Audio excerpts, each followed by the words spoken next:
হাজোৰ কোলহাটীত চাঞ্চল্যকৰ ঘটনা। হাতীৰ উৰ্ধৰ দম্পতীক লাঠিৰে কোবাই মূৰ হাত ভাঙিলে চুবুৰীৰ এটি পৰিয়ালৰ 4জনকৈ সদস্যই।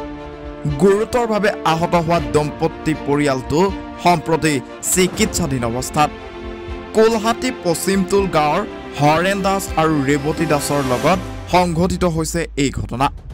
ঘটনা অনুসৰি কোলহাটী গাঁৱৰ হৰেণ দাসৰ পৰিয়ালটোৱে ঘৰ নিৰ্মাণৰ বাবে অনা শিলগুটি বাটত থোৱা কেন্দ্ৰ কৰি সাধাৰণ বাট বিতন্তক লৈ কাজিয়াৰ সূত্ৰপাতৰ সৃষ্টি কৰে একেটা চুবুৰীৰ হৰকান্ত দাসৰ পৰিয়ালটোৱে। দীৰ্ঘদিনৰ পৰা হৰকান্ত দাসৰ পৰিয়ালটোৱে হৰেণ দাসৰ পৰিয়ালটোক বিভিন্ন কথাৰ অজুহাত দেখুৱাই গালি গালাজ কৰি অহাৰো অভিযোগ উত্থাপিত হৈ আহিছে। আজি পুৱা হৰেণ দাসৰ পৰিয়ালত কোনো নথকাৰ সুযোগ লৈ বৃদ্ধ দম্পতীহালক খেদি আহি লাঠিৰে কোবাই মূৰ হাত ভাঙিলে। ঘটনা সংঘটিত হোৱাৰ লগে লগে অঞ্চলজুৰি তীব্ৰ চাঞ্চল্যৰ সৃষ্টি হয়। সম্প্ৰতি দুই বৃদ্ধ গুৰুতৰভাৱে আঘাতপ্ৰাপ্ত হোৱাত ততাতৈয়াকৈ হাজো বিষ্ণুৰাম মেধি এফআৰইউ সামূহিক চিকিৎসা প্ৰদান কৰা হয় যদিও হৰেণ দাসৰ পত্নী ৰেৱতী দাসক বাওঁ হাতত গুৰুতৰভাৱে আঘাতপ্ৰাপ্ত হোৱাত গুৱাহাটী চিকিৎসা মহাবিদ্যালয়লৈ প্ৰেৰণ কৰা হয়।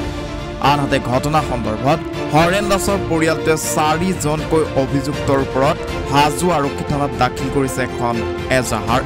উক্ত এজাহাৰৰ ভিত্তিত হাজো আৰক্ষীয়ে কি ব্যৱস্থা লয় সেয়া হ'ব সময়ত লক্ষণীয়। অভিযুক্তসকল ক্ৰমে হৰকান্ত দাস, বীণা দাস, কংকন দাস আৰু হেমন্ত দাস।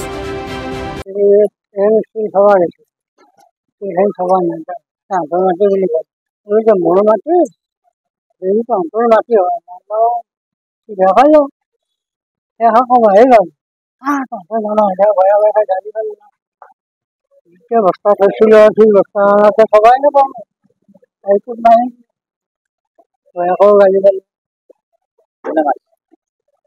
মোক মাৰিলে সন্তই ধুনীয়াকৈ মাৰিলে আকৌ তাতে আৰু মই আকৌ দেখা কৰা আৰু এটা কোট মাৰিলে এই কোম্পানী পানী মাৰিলে এই মোৰ পৰত চেনি পিন্ধি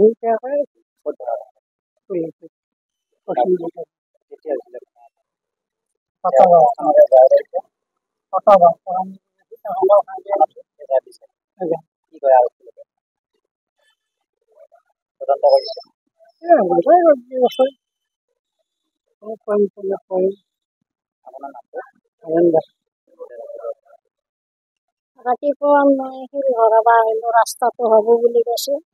কওঁতে মই শিল অলপ আছিল সেইখিনি ভৰাই ল'লোঁ। ভৰাই থাকোঁতে এটা কাম কৰা মানুহ খেদালে, খেলাওঁতে আৰু শিলকেইটা নিয়াৰ কাৰণে আকৌ মানুহটোক লৈ মই চাহ তাহ খুৱাই লৈ আহি শিল 2 বস্তা ভৰাই নি থৈছোঁ ইয়াতে নথবি। কৈছে কি তহঁতৰ মাটি যদি দিম আৰু তহঁতে জুখি ল মনডাল আনি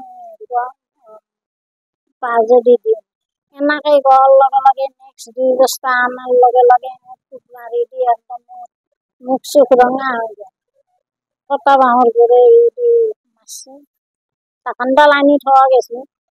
তাৰে পিছত আৰু আকৌ কোবাইছে মোক হাতৰ গাঁঠিটোত মাৰিছে আৰু এই গাঁঠিটোত 3 কোব মাৰিছে, ভাঙি গৈছে। মই থাকিব নোৱাৰা ঠিক আছে আৰু সেইলোকে কেনেকৈ প্লাষ্টাৰটো কৰি আহিব দিছে। কৈছে আমি যাই আছোঁ। মই মানে ঘৰত শুই আছিলোঁ ৰাতিপুৱা। তাৰপিছত মোক মায়ে ফোন কৰিলে যে এনে কথা কাজিয়া লাগিছে। তাৰপিছত আৰু লগৰ এটা ফোন কৰিলে দেউতা আৰু মাক কোবাই পেলাই মাথা ফালিছে। এইখিনিয়ে মই গম পাইছোঁ। তাৰপিছত তাড়াতাড়ি মেডিকেল লৈ আহিলোঁ। আমাৰ দেউতাৰ ঘৰৰে হয়, খুৰা হয়। এনেকৈ মাথাত মাৰি ফাটি দিলে, মাক হাতত কোবালে। ৰাস্তাত মানে শিল থৈছিলোঁ, শিলখিনি নি আমি ঘৰৰ দুৱাৰমুখত ৰাখিছোঁ। তাতে কিয় ৰাখিছা তহঁতে আমাৰ মাটি এনেকুৱাকৈ লাগি নাই দেউতাক কোবালে। দেউতাই মাক আগুৰিলে, এনেকৈ দেউতাৰে মাথা ফাটি গ'ল। হাজোৰ পৰা মৃদুল মজুমদাৰৰ ৰিপৰ্ট, এনি ভাৰত 24। নমস্কাৰ, মই অজয় ফুকন আৰু এইখিনিতে সমূহ এনি ভাৰত চেনেলটোৰ যিসকল কৰ্মকৰ্তা আছে সকলোৰে মোৰ ফালৰ পৰা শুভেচ্ছা জ্ঞাপন কৰিছোঁ। অসমৰ আচলতে সংবাদ জগতত নতুনকৈ আচলতে এটি আত্মপ্ৰকাশ ঘটিছে আমাৰ নিউজ চেনেল এনি ভাৰত, আৰু এনি ভাৰতৰ এটা খুব ধুনীয়া এটা অনুষ্ঠান হ'বলৈ গৈ আছে।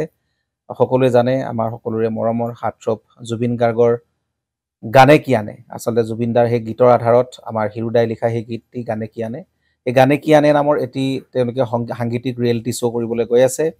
আৰু 15 আগষ্টৰ পৰা গোটেই আৰম্ভ হ'ব। প্ৰথম অডিশ্যন অসমৰ ধেমাজি জিলাত আৰম্ভ কৰিব। গতিকে সমূহ যিসকল প্ৰতিভা আছে, যিসকলে গান ভাল পায়, যিসকলে তেওঁলোকৰ নিজৰ প্ৰতিভা আচলতে দেখুৱাব বিচাৰে, এই ৰিয়েলিটি শ্ব'ত গানে কি আনে এই প্ৰতিযোগিতাত অংশগ্ৰহণ কৰক আৰু খুব ধুনীয়া আপোনালোকে সুবৰ্ণ সুযোগ লাভ কৰিব।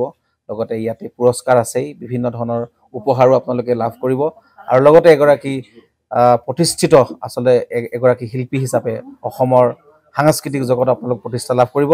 গতিকে গোটেই অনুষ্ঠানটোলৈ মোৰ ফালৰ পৰা শুভকামনা থাকিল, আৰু লগতে এই অনুষ্ঠানটোত আপোনালোকে অংশগ্ৰহণ কৰিব।